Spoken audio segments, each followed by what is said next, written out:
Birbirine çıkmaganlar ortadan. Haydi.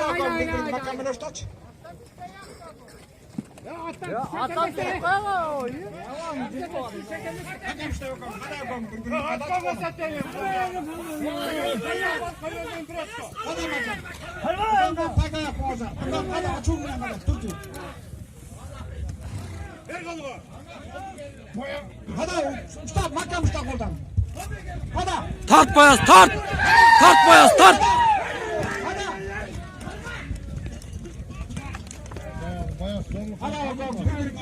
Hattın başını tüyle, hattın başı ölçümünü. Hadi çabuk.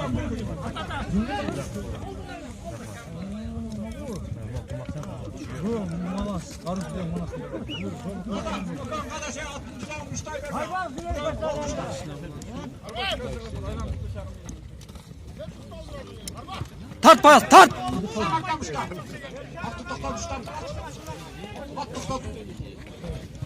At tutmuşlar şu an. At tutmuşlar şu anda. İşte. Gene gol be.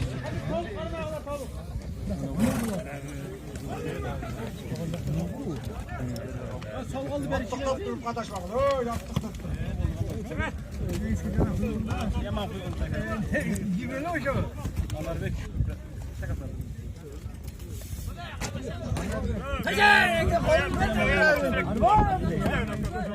Papa kutu kaldı. Tez et öyle bana.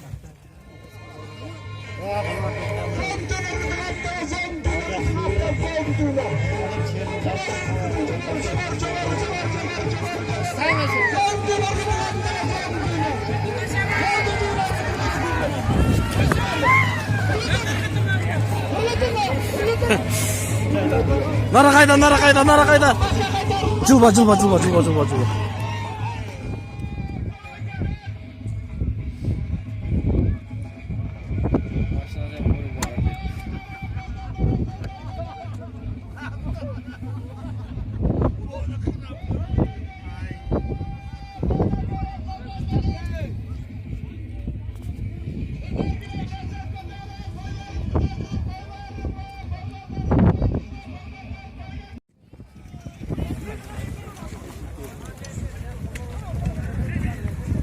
Korkaklı oğlum koca bir de bir 5-10 bin tursana.